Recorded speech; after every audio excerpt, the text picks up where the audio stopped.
Thomas Blackwood never considered himself a particularly lucky man, despite what others might have assumed about his wealth. At 42, he had achieved what most would consider the pinnacle of success: CEO of Blackwood Enterprises, a fortune that bordered on obscene, and a reputation as one of Boston's most eligible bachelors. Yet on this particular Thursday in October, as rain pelted the windshield of his Bentley Continental, Thomas felt the familiar emptiness that no business deal could fill. He had just left a meeting with potential investors from Singapore, men with deep pockets and even deeper expectations. The meeting had gone well. They always did, but Thomas found himself uncharacteristically distracted. Perhaps it was the upcoming anniversary of his father's death, or maybe it was the restlessness that had been growing within him lately. Whatever the cause, he had dismissed his driver Gerald that morning, claiming he needed to clear his head. "I'll be fine," he had assured the concerned older man who had been driving him for 15 years. "One day without your hovering won't kill me." Now, as traffic on Commonwealth Avenue came to a standstill due to construction, Thomas regretted his decision. He drummed his fingers against the leather steering wheel, checking his watch, a vintage Patek Philippe that had been his father's.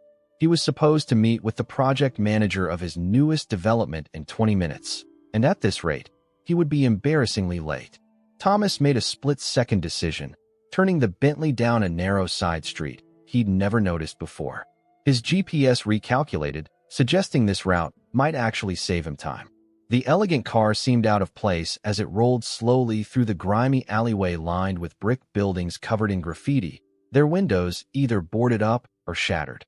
Overflowing dumpsters created an obstacle course that Thomas navigated with growing discomfort. "Christ," he muttered, wrinkling his nose at the smell seeping through the car's ventilation system. This was the kind of neighborhood his driver avoided at all costs, the kind Thomas himself only saw through the tinted windows of his car or in proposals for urban renewal projects his company sometimes funded for tax benefits. He was about to accelerate when a flash of movement caught his eye. Between two dumpsters, barely visible in the shadows, was a small figure. Thomas slowed down, peering through the rain-streaked window. A child, a little girl, was hunched beside the larger dumpster, methodically picking through what appeared to be discarded food wrappers. Thomas's first instinct was to drive on. This wasn't his problem. Boston had shelters, social services, programs designed to handle these situations. He had donated generously to several of them himself, writing checks with many zeros at charity galas. He had done his part, but something about the girl's methodical movements, the careful way she examined each scrap, stopped him. She wasn't crying or looking around for help. There was a resignation in her posture that seemed profoundly wrong in someone so young. She was working, not begging, salvaging with the focused determination of someone who had done this many times before. Before he could talk himself out of it, Thomas pulled the car to the curb and turned off the engine. He sat for a moment, watching the rain create rivers on his windshield, debating his next move. His phone buzzed, probably the project manager wondering where he was. Thomas silenced it and reached for his umbrella. The sound of the car door closing echoed through the alley. The girl didn't look up, even as Thomas's Italian leather shoes splashed through puddles toward her. Up close, he could see she was even younger than he'd thought, perhaps 9 or 10, with tangled dark hair that hung limply around a thin face. Her clothes, a faded purple sweater and jeans, were relatively clean but worn thin at the knees and elbows. "Hello there," Thomas said, holding the large black umbrella over both of them. His voice sounded strange to his own ears, too formal, too businesslike. The girl finally looked up, and Thomas felt something shift inside him. Her eyes were a startling blue-green, intelligent and wary beneath the grime on her face. She didn't speak, just stared at him with an unsettling intensity. "Are you okay?" he tried again, kneeling down despite the puddles that would undoubtedly ruin his custom suit pants. "Do you need help? Where are your parents?" A flicker of something, recognition, hope, passed across her face. Then, in a voice barely above a whisper, she asked the question that would change Thomas Blackwood's life forever. "Did you find my daddy?" The words hit Thomas like a physical blow. He rocked back on his heels, nearly dropping the umbrella. The girl continued to stare at him, expectant, as if his appearance in this alley was not coincidence, but fulfillment of some promise. Thomas felt cold sweat break out across his back despite the autumn chill. He started, but found he had no words. Something about her face tugged at his memory. Something about those unusual eyes seemed hauntingly familiar in a way he couldn't place. "What's your name?" he managed finally. The girl hesitated, clutching the food wrapper more tightly in her small hands. "Lila," she said after a moment. Just that. No last name offered. "Lila," Thomas repeated, the name echoing in the empty alley. "I'm Thomas. Are you alone here? Where do you live?" Instead of answering, Lila returned to examining her food wrapper, as if Thomas's presence was now an accepted but uninteresting fact. Her fingers, red from the cold, carefully extracted a small piece of bread from the wrapping. Thomas looked around, suddenly aware of how strange this scene would appear to anyone passing by. A man in a $3,000 suit crouched in an alley beside a homeless child.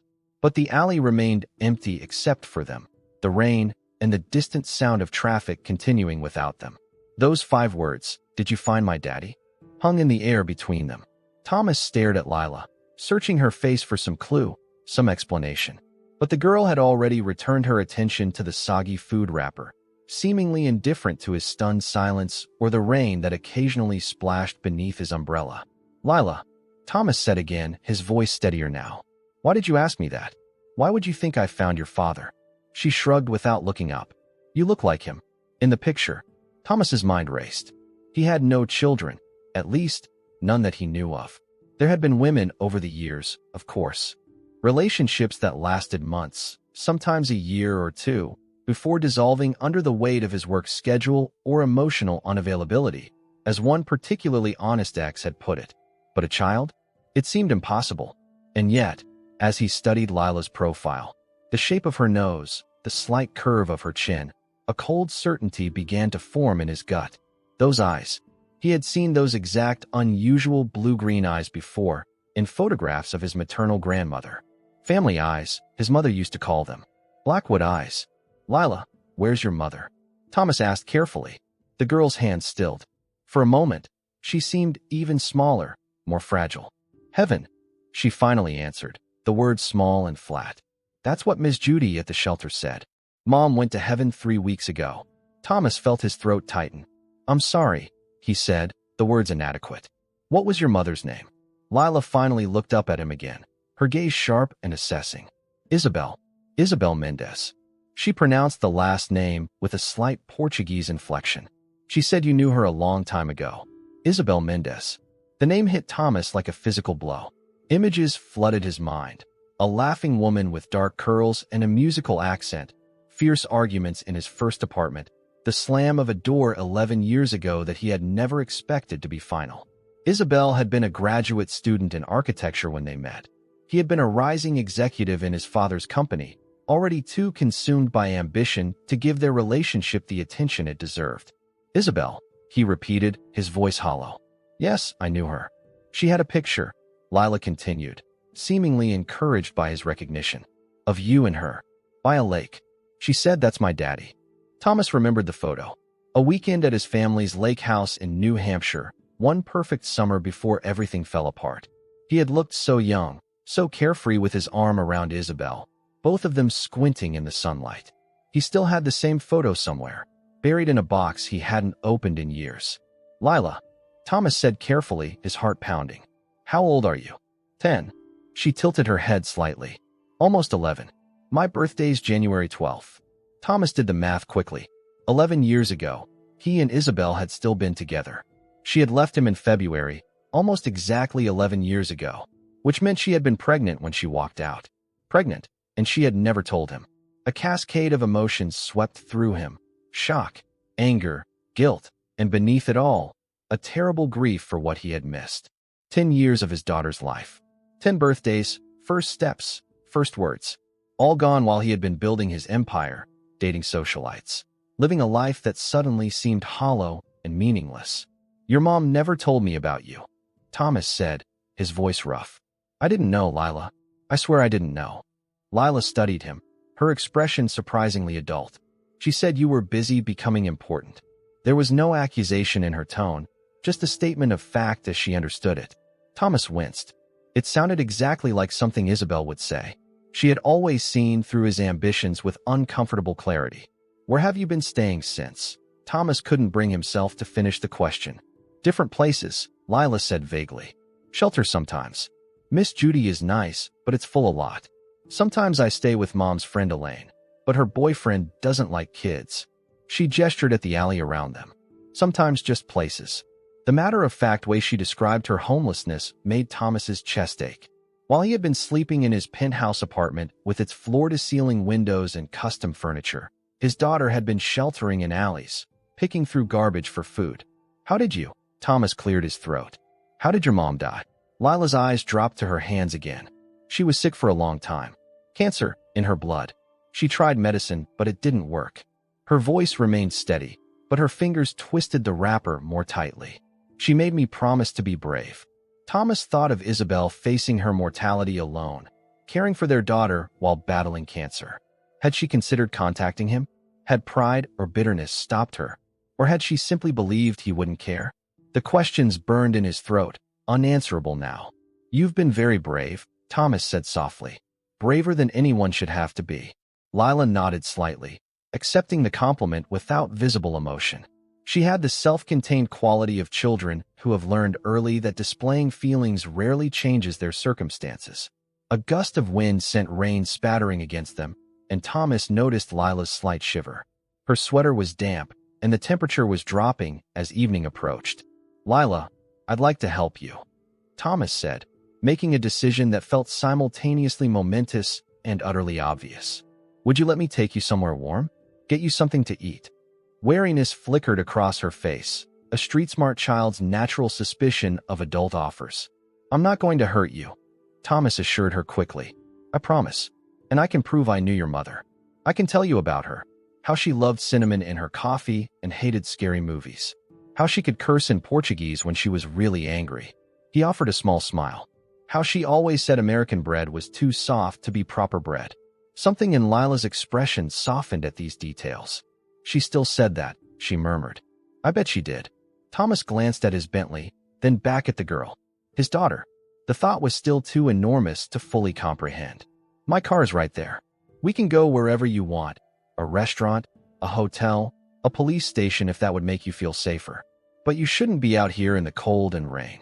Lila considered this for a long moment, then stood up slowly, brushing crumbs from her jeans. She was small for her age, Thomas realized, too thin, with the slightly hunched posture of someone trying to remain unnoticed. Can we get pizza? She asked finally, her voice betraying a flicker of childish hope beneath the caution. Thomas felt a smile, his first genuine one and longer than he could remember, spread across his face. Absolutely. Any kind you want. As they walked toward his car, Thomas hesitated, then offered his hand. Lila looked at it for a moment before slipping her small, cold fingers into his palm. The simple contact sent a jolt through Thomas's chest, a fierce, protective surge unlike anything he had ever felt before. He helped her into the passenger seat, noticing how her eyes widened slightly at the leather interior. As he closed the door and walked around to the driver's side, Thomas took a deep breath, trying to steady himself. His entire life had just shifted on its axis, all because traffic had forced him down an alley he would normally never have entered. Inside the car, Lila sat perfectly still, her hands folded in her lap as if afraid to touch anything. Thomas started the engine, then paused, suddenly overwhelmed by the magnitude of what was happening. I'm glad I found you, he said quietly, the words inadequate for the emotions churning inside him. Lila turned those blackwood eyes toward him, studying him with an intensity that seemed to see straight through to his core. Me too, she finally said, her voice small but certain in the quiet car. The downtown pizza place Thomas chose was busy enough to feel safe for Lila, but quiet enough for conversation. He watched as she carefully ate her second slice, taking small, deliberate bites as if afraid the food might disappear. His own pizza sat mostly untouched as his mind raced through the implications of the past few hours. Is it good? He asked, trying to keep his voice casual. Lila nodded, wiping her mouth with a napkin. Mom used to get pizza sometimes when she got her paycheck, but not with this many toppings. Thomas felt another pang of guilt. Isabel had always been proud, unwilling to accept help even when they were together. He could imagine her working multiple jobs to support their child, too stubborn to seek him out for assistance. While Lila ate, Thomas had made several calls, canceling his remaining meetings, contacting a social worker he knew through his charitable foundation, and booking a suite at the Four Seasons. The social worker, a practical woman named Margaret who had seen everything in her 30 years of service, had agreed to meet them at the hotel. "Where did you and your mom live?" Thomas asked gently. "Dorchester," Lila answered. "In an apartment building with green doors.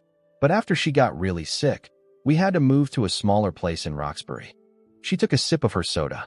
"Then after she went to heaven, I stayed with Miss Elaine for a while, but then her boyfriend said I had to go." Thomas nodded, keeping his expression neutral despite the anger building inside him. How could anyone turn away a child who had just lost her mother? "And that's when you started staying in shelters?" "Sometimes," Lila said with a child's vague sense of time. "I tried to find you, but I didn't know where you lived. Mom had your old address written down, but different people live there now. They weren't very nice." The thought of Lila wandering Boston alone, trying to find him, made Thomas's stomach turn. "I moved several times since I knew your mom," he explained. "I live downtown now." "In a big building?" Lila asked, her eyes curious. "Yes," Thomas smiled slightly. "On the top floor. You can see the whole city from there." Lila seemed to consider this. "Mom said you were going to be rich and important someday. I guess she was right." Thomas thought back to his younger self, so consumed with ambition, so certain that success would fill the emptiness left by his own troubled childhood. His father had been cold and demanding, his mother gentle but ineffectual against the elder Blackwood's cutting criticisms. Thomas had spent his youth trying to earn his father's approval and his adult life trying to surpass him. "I did become rich," Thomas acknowledged, "but I'm not sure how important I really am." He hesitated, then added, "If I'd known about you, things would have been different. I want you to know that." Lila shrugged, but her eyes remained fixed on his face, studying him. "Mom wasn't mad at you. Not at the end. She told me stories sometimes, about when you were together. She said you were smart and funny, but sad inside where people couldn't see." Thomas felt his throat tighten. It was exactly the sort of uncomfortably perceptive observation Isabel would make. She had always seen through his carefully constructed facade to the wounded boy beneath. "Your mom was very smart," he said finally. "She understood people in a way I never could. She said I'm like both of you," Lila offered. "Smart like you and stubborn like her." Thomas smiled, though his eyes burned with unshed tears. "That sounds about right." He checked his watch. "We should probably head to the hotel. Margaret, she's a social worker, will meet us there. She can help us figure out what happens next." Lila tensed slightly. "Am I going to another foster home?" "No," Thomas said firmly, surprising himself with his certainty. "No, you're not. But there are legal things we need to handle. I need to prove I'm your father." And then, he paused, suddenly aware of the enormity of what he was committing to. "And then I hope you might want to live with me." Lila's eyes widened. Really, Thomas confirmed. "But it's not that simple. There will be courts involved, and paperwork, and probably a lot of questions for both of us." "Because you didn't know about me before?" Thomas nodded. "And because I've never been a parent. They'll need to make sure I can take care of you properly." "I don't need much taking care of," Lila said seriously. "I can make my own sandwiches, and I know how to use the laundry machines if you have quarters." The matter-of-fact statement broke Thomas's heart all over again. "That's good to know," he managed. "But you shouldn't have to do everything yourself. That's what parents are for." At the hotel, Margaret was waiting in the lobby as promised. In her sensible suit and practical shoes, with her gray hair pulled back in a neat bun, she looked exactly like what she was, a woman who had dedicated her life to helping children navigate the worst moments of their lives. "Mr. Blackwood," she greeted him with a firm handshake before kneeling to Lila's level. "And you must be Lila." "I'm Margaret." Lila nodded solemnly, but didn't speak. Thomas had noticed she became quieter around new adults, watchful and contained. "I've booked a suite," Thomas explained as they rode the elevator. "I thought Lila might be more comfortable with her own room." Margaret nodded approvingly. "Good thinking." In a quiet aside to Thomas, she added, "I've made some calls. We'll need a DNA test, of course, but I've expedited the paperwork. Given the circumstances, we can likely get temporary custody approved within a few days, assuming everything checks out." In the suite, Lila's eyes widened at the spacious rooms with their plush furniture and expansive views of Boston Harbor. She stood by the floor-to-ceiling windows, looking out at the city lights reflecting on the water. You can see everything from here, she breathed. While Margaret helped Lila get settled, Thomas stepped onto the balcony and made one more call to his assistant, Julia. I need you to find everything you can about Isabel Mendez, he said without preamble. Where she lived, where she worked, when she died. And I need you to find any record of a child, her daughter, Lila Mendez. Birth certificate, school records, medical records, everything. Sir. Julia sounded bewildered. May I ask why? Thomas took a deep breath, saying the words aloud for the first time. Because she's my daughter, Julia. Isabel Mendez's daughter is my child. There was a moment of stunned silence. I'll get right on it, sir, Julia finally said, her professional demeanor reasserting itself. Anything else? Yes. Cancel everything on my schedule for the next week. And have someone go to my apartment and prepare the guest room for a child, bedding, clothes, whatever she might need. He paused. And Julia? Keep this quiet for now. No press, no rumors. I want to protect her privacy until we get everything sorted out legally. Of course, sir. Thomas ended the call and stared out at the city he had conquered. All those years climbing to the top, and he had never once suspected who he had left behind. How different might his life have been if he had known about Lila from the beginning. When he returned inside, Margaret was sitting with Lila, who was wrapped in a hotel bathrobe that engulfed her small frame. The social worker had already helped her shower, and her dark hair hung damp around a face that looked younger now that it was clean. Mr. Blackwood, Margaret said, I've explained to Lila that she'll be staying here tonight, and that I'll be in the connecting room. Tomorrow we'll start the official process. Thomas nodded gratefully. Thank you, Margaret. After the social worker had retired to her room, Thomas sat carefully on the edge of the sofa where Lila was curled. Are you comfortable? Do you need anything else? Lila shook her head, then hesitated. Can you tell me a story? About my mom? From before, Thomas felt his heart contract. Of course. He thought for a moment, then smiled. Did you know your mother was terrified of geese? We were at the public garden once, and a goose started chasing her. As he recounted the story, watching Lila's face light up with quiet delight, Thomas realized that for all his wealth and power, this, sitting in a hotel room telling stories to his daughter, was the first time in years he had felt truly purposeful. The past he had never faced had suddenly become his present, and somehow, against all odds, it felt like a gift rather than a punishment. The next few days passed in a blur of meetings, paperwork, and cautious conversations. Thomas had moved mountains before in business deals, but nothing compared to the urgency he felt now. He called in every favor, hired the best family attorney in Boston, and spent hours on the phone ensuring that Lila wouldn't slip through the cracks of an overloaded system. The DNA test results came back on Tuesday morning, 99.97% probability of paternity. Thomas stared at the paper, the scientific confirmation of what he had already known in his heart. He was Lila's father. The words simultaneously terrified and exhilarated him. Margaret arrived at the hotel suite just after 9, her practical briefcase bulging with documents. The test results came through, Thomas said, handing her the paper. She nodded, unsurprised. I've already spoken with Judge Harrison. She's agreed to expedite the temporary custody order given the circumstances. You'll have provisional guardianship by this afternoon, pending the full hearing next month.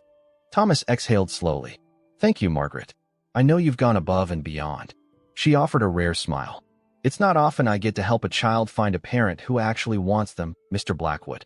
Most of my cases go in the opposite direction. Her expression grew serious again. But the real work is just beginning. Lila has experienced significant trauma and instability. The transition won't be easy for either of you. In the adjacent room, Lila was eating breakfast and watching cartoons, a painfully normal activity that had brought tears to Thomas's eyes when he first saw her doing it. Over the past few days, he had glimpsed occasional flashes of the child beneath her self-sufficient exterior, delight at the hotel's enormous bathtub, wonder at the room's service menu, quiet laughter at a silly joke. Those moments felt like precious gifts. I've hired a child psychologist, Thomas told Margaret. Dr. Chun comes highly recommended for children who've experienced loss. And I'm converting my home office into a bedroom for Lila, something she can help decorate herself when she's ready. Margaret nodded approvingly. Good. Children need agency after experiencing powerlessness. She glanced toward the bedroom door. Have you learned more about Isabel's final years? Thomas's expression tightened. Some. My assistant found her death certificate, acute myeloid leukemia, diagnosed 18 months ago. She worked as an architectural draftsperson at Saunders and Associates, lived in a one-bedroom apartment in Roxbury. His voice grew rough. No health insurance beyond the basics. She was paying for treatments out of pocket until the money ran out. The knowledge haunted him. Isabel had been fighting for her life while working to support their child, too proud or too bitter to seek his help. Meanwhile, he had donated millions to cancer research foundations, attended fundraising galas in tuxedos, and patted himself on the back for his philanthropy. She never filed for child support, Margaret observed. No, Thomas confirmed. As far as I can tell, she never legally established paternity at all. Lila's birth certificate lists father as unknown. He ran a hand through his hair, a gesture of frustration he rarely allowed himself. I keep wondering if she ever considered telling me. If she really believed I wouldn't want to know, or if it was punishment for how things ended between us. Margaret's expression remained neutral. Perhaps she was simply doing what she thought was best at the time. People make choices based on their past experiences and fears. Thomas thought back to his relationship with Isabel. They had been passionate, volatile, young, and headstrong in different ways. His ambition had always been a point of contention. Be honest, he'd once snapped during an argument. You'd rather I worked some meaningless job and stayed poor, but devoted to you. She had looked at him with those dark, perceptive eyes and replied calmly, I'd rather you understood that becoming your father won't heal what he broke in you. He had ended things shortly after, telling himself she didn't understand his drive, his vision. In reality, she had understood too well. I've prepared some information for you, Margaret said, pulling Thomas back to the present as she handed him a folder. Support groups for single fathers, recommended books on parenting traumatized children, and resources for helping Lila catch up academically. Her school records show significant absences over the past year. Thomas took the folder, suddenly overwhelmed by all he didn't know about being a parent.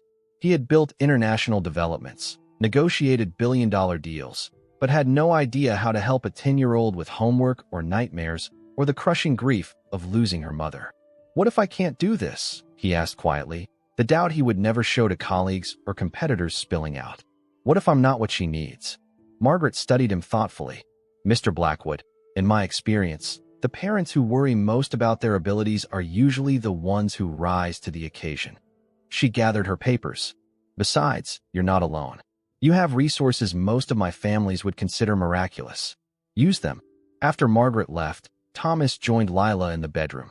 She was carefully organizing the new clothes Julia had brought over, folding each item with precision before placing it in the suitcase they'd purchased. You don't have to fold everything so perfectly, Thomas said gently. We can just toss it all in there. Lila looked up, her expression serious. Mom said taking care of your things makes them last longer. Another pang of understanding hit Thomas. Of course Isabel would have taught their daughter such practicality. Your mom was very smart about things like that. Lila nodded, returning to her methodical folding. After a moment, she asked, When do I have to go back to the shelter?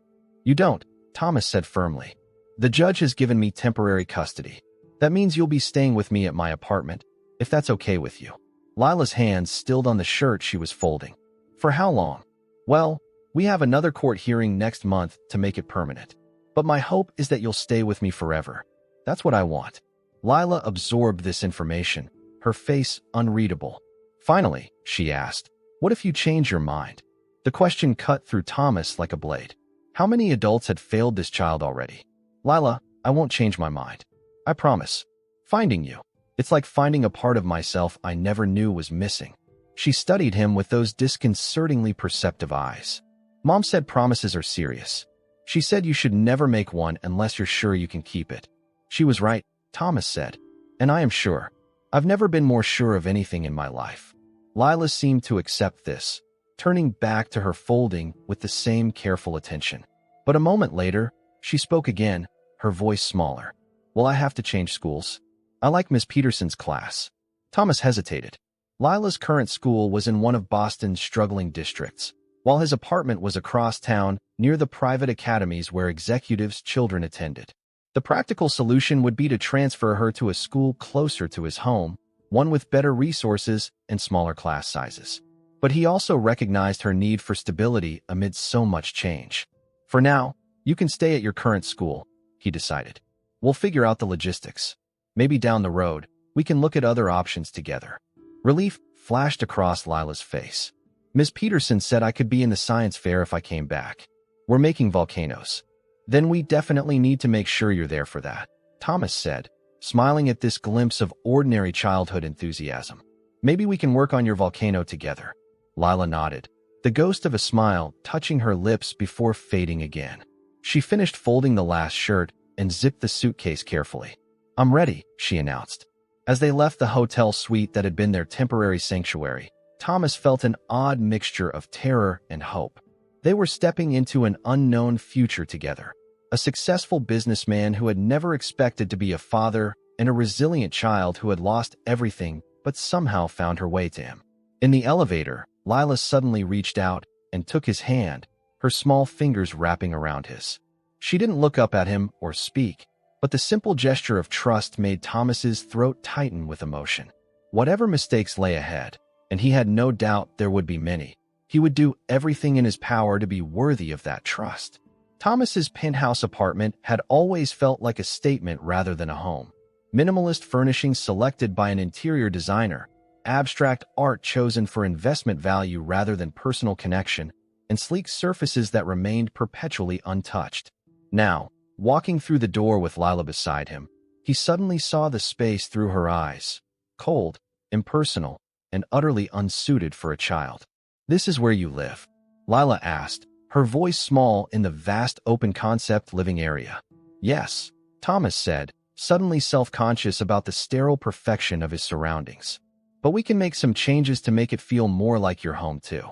Lila nodded politely, but her tight grip on her small suitcase betrayed her discomfort. Thomas showed her to the guest room that would become hers, another minimalist space with cream-colored walls and floor-to-ceiling windows overlooking the Boston skyline. Julia ordered some things for you, he explained, gesturing to the shopping bags on the bed. But we can get whatever else you need. And we can paint the walls any color you want. It's very clean, Lila observed, running a cautious finger along the pristine bedspread. Thomas suppressed a smile at her diplomatic response. It's not very kid-friendly, is it? I've never had children here before. I won't make a mess, Lila promised quickly. The earnestness of her assurance made Thomas's heart ache. Lila, this is going to be your home. You're allowed to exist here, to leave toys out sometimes, to have favorite snacks in the pantry, to make your room look however you want it to look. He knelt to her eye level. I don't want you to feel like a guest. I want you to feel like you belong. Lila considered this, her expression thoughtful. Can I have pictures? Mom had pictures on our walls. Absolutely, Thomas said. We can frame any pictures you have, and we can take new ones too. I only have 3, Lila admitted, carefully unzipping a side pocket of her suitcase and extracting a small plastic photo album. She handed it to Thomas with a solemnity that suggested she was entrusting him with her most precious possession. Thomas opened it with equal reverence. The first photo was the one he had expected, the same lakeside picture of him and Isabel that Lila had mentioned. His younger self stared back at him, arm draped casually around Isabel's shoulders, both of them squinting in the summer sun. The second was a photo of Isabel holding a toddler Lila on her lap, both of them laughing at something off camera. The third, more recent, showed Isabel thin and pale but smiling, her arm around a solemn-faced Lila in front of what appeared to be their apartment building. These are wonderful, Thomas said softly. We'll get frames for all of them. That night, after a dinner of delivered Chinese food that Lila ate with careful politeness, Thomas helped her unpack her meager belongings. The task was completed quickly. She had so little. A few worn clothing items, a battered copy of Charlotte's Web, a small stuffed rabbit missing one ear, and a plastic bracelet that she explained was a gift from her mother on her last birthday. After Lila had gone to bed, Thomas sat in his living room with a neglected glass of scotch, confronting the stark reality of his life. He had everything and nothing. His calendar was full of meetings, but devoid of meaningful connections. His contact list included celebrities, politicians, and business titans, but not a single person he would call in a genuine crisis. On an impulse, he pulled out his phone and dialed a number he rarely used. Tommy, His sister Eliza's surprised voice answered on the third ring. Is everything okay? I have a daughter, he said without preamble. Her name is Lila. She's 10 years old, and I just found out about her 3 days ago.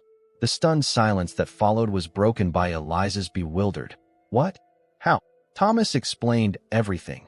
Finding Lila in the alley, learning about Isabel's death, the DNA test, the temporary custody arrangement. The words poured out of him, carrying a decade of unknown history and a lifetime of new responsibilities. My God, Tommy. Eliza breathed when he finished. This is incredible. How are you handling it? I have no idea what I'm doing, Thomas admitted, the vulnerability in his voice unfamiliar even to himself. I've built this whole life that has absolutely no place for a child in it. I work 14-hour days.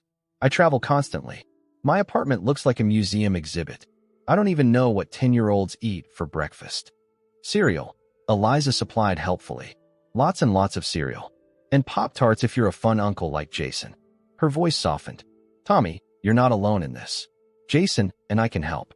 The kids would love to meet their cousin. Thomas felt a rush of gratitude for the sister he had gradually lost touch with as his career consumed him. Eliza had chosen a different path. Marriage to a high school music teacher, 3 children, and a part-time practice as a family therapist in suburban Worcester. He had always viewed her life choices with a mixture of condescension and envy, convinced his path to success was superior while secretly wondering if she had found something he never would. I'd like that, he said. I think Lila could use some family right now. More than just me. We'll come this weekend, Eliza decided. And Tommy, you're going to be okay at this. You always were good at figuring things out. After they hung up, Thomas walked quietly to Lila's room and eased the door open. She was asleep, curled protectively around her one-eared rabbit, her face finally relaxed in slumber. The moonlight from the uncurtained windows cast silvery shadows across her features, highlighting her resemblance to both him and Isabel.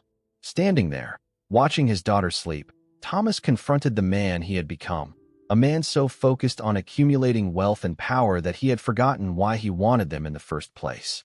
The ambitious young man who had once dreamed of proving himself had hardened into someone who measured success in profit margins and market share, someone who had convinced himself that emotional connections were liabilities rather than the very foundation of a meaningful life. The next morning, Thomas called his executive team and informed them he would be taking a leave of absence. The stunned silence that followed was broken by his COO, Richard, who sputtered. But the Singapore merger, the board meeting next week, will have to proceed without me. Thomas interrupted firmly. Family emergency. I'll dial in for critical decisions, but otherwise, I'm trusting you to handle things. He spent the day making similar calls, rearranging his life to create space for Lila. With each adjustment, each canceled meeting and postponed deal, he felt a curious lightening rather than the anxiety he had expected. By afternoon, he had arranged for Lila to start sessions with Dr. Chun, found a driver who could take her to and from her current school, and scheduled a meeting with her teacher to discuss her academic needs. That evening, he took Lila shopping for bedroom essentials. In a department store's home section, he watched as she cautiously touched display items, her natural childish desire to explore warring with her trained caution. You can pick anything you want, Thomas encouraged. Bedding, curtains, lamps, whatever you like. Lila hesitated, then pointed to a bedding set with a galaxy print, swirling stars and planets against a deep blue background. Is that one okay? It's perfect, Thomas said, adding it to their cart. What else? Slowly, Lila began to make selections. Curtains with silver stars that would block the harsh morning light, a soft purple rug, a bedside lamp shaped like a crescent moon. With each choice, she glanced at Thomas as if expecting him to object, and with each encouraging nod, she grew a fraction more confident. At the checkout, Thomas's phone rang with his COO's number flashing on the screen. A week ago, he would have answered immediately, regardless of his surroundings. Today, he silenced the call and slipped the phone back into his pocket. Lila had noticed. Don't you need to answer that? Mom always said you were very busy and important. Thomas shook his head. Not as important as this. They added one more stop. A small Italian restaurant near the apartment where the owner, Mario, greeted Thomas by name and fussed over Lila with grandfatherly delight, bringing her extra breadsticks, and a special dessert for the beautiful daughter of my friend Thomas." As they walked home in the cool evening air, Lila surprised Thomas by taking his hand again. "I like Mario," she offered quietly. "He's a good man," Thomas agreed. "He started that restaurant 40 years ago when he first came from Italy. He used to tell me stories when I was just starting out and would go there for the cheap pasta dinners." "Did you grow up here?" "In Boston." Thomas nodded. "Not far from here, actually, though in a very different kind of neighborhood." He had rarely spoken about his childhood, his father's volatile temper, his mother's quiet resignation, the scholarship that had been his escape route. "My father worked at the shipyards. He had big dreams, but not much education. He wanted more for me, but he was hard to please." "Were you scared of him?" Lila asked with the directness of a child who had seen too much. Thomas considered deflecting, but found himself answering honestly. "Sometimes. He had a temper, especially when he drank." Lila nodded as if this confirmed something. "Mom said you were trying to be like him, but also not like him. She said it made you complicated." She pronounced the word carefully, clearly quoting. Thomas laughed softly. "Your mom always could see right through me." He squeezed her small hand gently. "But she was right. I spent so much time trying to be successful in ways my father would respect that I forgot to figure out what success actually meant to me." "And now?" Lila asked, looking up at him with those uncannily perceptive eyes. Thomas met her gaze steadily. "Now I think maybe success is making sure you're happy. Making sure you know you're loved." It was the most honest thing he had said in years, perhaps in his entire adult life. And as they continued their walk home, Thomas realized that the ambitious young man he had once been might finally be finding his way back to the things that truly mattered. 6 months later, Thomas stood in the doorway of Lila's bedroom, watching as she carefully arranged her science project on her desk. The once sterile guest room had transformed into a space that perfectly reflected its occupant. Walls painted a soft lavender, bookshelves filled with an expanding collection, and a constellation of glow-in-the-dark stars across the ceiling. Photos in mismatched frames covered one wall. Isabel's 3 precious images now joined by dozens more. Lila with her cousins at the lake house, Lila and Thomas at her school science fair, where her volcano had one honorable mention, Lila with Eliza's family at Thanksgiving.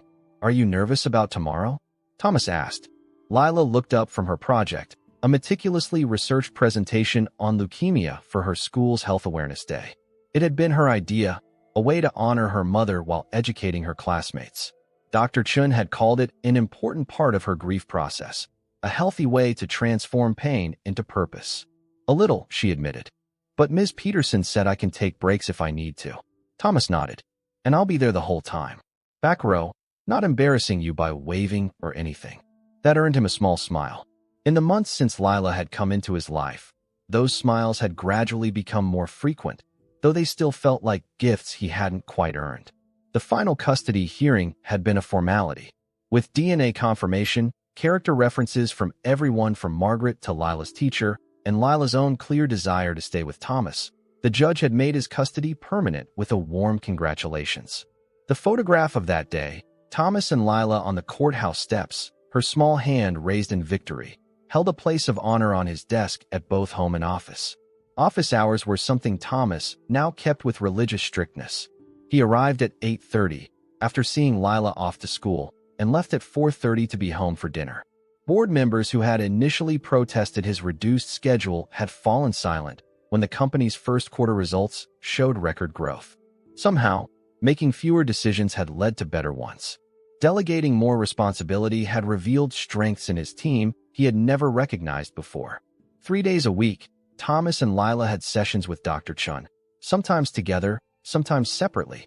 In those quiet, sunlit rooms, Thomas had begun excavating the roots of his own driven nature, the wounds left by his father's conditional approval, the fear of vulnerability that had cost him his relationship with Isabel. Lila worked through her grief, her abandonment fears, her worry that Thomas might someday decide she was too much trouble. "I made a list," Lila announced, pulling Thomas from his thoughts. She handed him a carefully written page titled, "Things We Need for Tomorrow." Thomas reviewed it seriously, nodding at each item. Lila's lists had become a familiar part of their routine, her way of creating order and predictability in a world that had proven chaotic. "This looks perfect. Should we pack everything tonight?" Lila nodded. And we need to leave 15 minutes early because there's construction on Commonwealth Avenue. Good thinking, Thomas agreed. His daughter's practical nature, so like Isabel's, never failed to impress him. Have you thought about what you want for dinner? It's your pick tonight. Their Friday ritual of Lila choosing dinner had begun after their first difficult month together, when Thomas had realized how rarely she expressed preferences or asked for anything. Kids need to practice making choices, Dr. Chun had advised. Even small ones build confidence. Lila considered the question. Could we have breakfast for dinner? With pancakes? Absolutely, Thomas said. I think we even have chocolate chips for them. As they moved to the kitchen together, Thomas marveled at how natural this domesticity had become. He, who had once subsisted on restaurant deliveries and business dinners, now knew how to make star-shaped pancakes and cut sandwiches into triangles because they taste better that way. His refrigerator displayed spelling tests and art projects alongside takeout menus.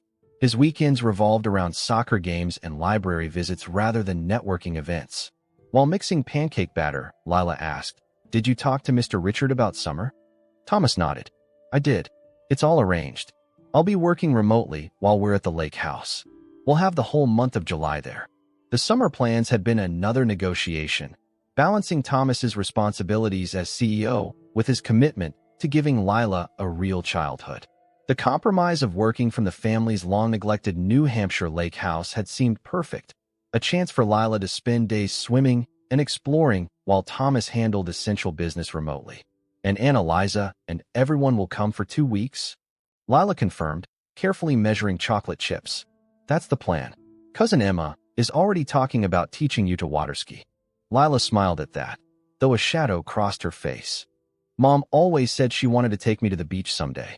We were saving up for it." Thomas felt the familiar ache that accompanied these glimpses into the hardships Isabel and Lila had faced. "Your mom would be so happy knowing you get to swim all summer," he said gently. "Maybe we could do something special while we're there to remember her. Plant some flowers she liked, or something like that." Lila nodded thoughtfully. She liked daisies. She said they were happy flowers. "Then daisies it is," Thomas promised. "We'll plant them along the shoreline." After dinner, as they washed dishes side by side, Thomas's phone rang with his sister's ringtone. He put it on speaker while continuing to dry a plate. "Just checking that we're still on for Sunday brunch," Eliza said when he answered. "Jason's making his famous waffles." "Wouldn't miss it," Thomas assured her. "Lila's been talking about beating Connor at Monopoly since last time." "He's been practicing," Eliza warned, laughing. "Says he won't be bankrupted by his cousin again." After they hung up, Thomas noticed Lila's pensive expression. "What's on your mind, kiddo?" She carefully placed a dried cup in the cabinet before answering. "I was just thinking about how different everything is now. From before. Better or worse?" Thomas asked, trying to keep his tone casual despite the weight of the question. Lila considered this with her characteristic thoughtfulness. Different better in some ways. Different worse in others. She looked up at him. "I still miss Mom every day, but I'm glad I found you." Thomas set down the dish towel and knelt to her eye level, as he often did when they discussed important things. "I miss her too, even though I hadn't seen her in a long time. And I wish more than anything that she was still here for you." He took a careful breath. "But finding you has been the best thing that ever happened to me, Lila. Even though I wish it had happened differently, that I had known about you from the beginning." Lila nodded, her expression serious. "Mom said things happen how they're supposed to, even when it doesn't make sense to us." "Your mom was very wise," Thomas said, his throat tight. "Wiser than I understood back then." Later that night, after Lila had gone to bed, Thomas sat in his home office, now relocated to a corner of the living room, and opened his laptop. The email he had been drafting for days stared back at him, the cursor blinking accusingly. With a deep breath, he finished the final paragraph and read it through once more. The message outlined his proposal for a new foundation, the Isabel Mendez Memorial Fund for Single Parents with Cancer. It would provide financial support, childcare assistance, and housing security for parents undergoing cancer treatment. The email requested the board's approval to fund it with $10 million of his personal stock in the company, with an annual commitment of $1 million thereafter. Thomas hit send before he could second-guess himself. It wouldn't bring Isabel back. It wouldn't erase his absence from Lila's early years. But it might mean other children wouldn't lose parents too soon, and other parents wouldn't face the impossible choice between treatment and providing for their children. He closed the laptop and walked quietly to Lila's room, easing the door open as he did every night. She was asleep, one arm thrown around her rabbit, the Galaxy comforter tucked under her chin. The nightlight cast star-shaped patterns across her peaceful face. Thomas thought about the man he had been 6 months ago, successful by every external measure but hollow inside, pursuing goals that had long since lost their meaning. He thought about his father, whose approval he had sought for decades after his death.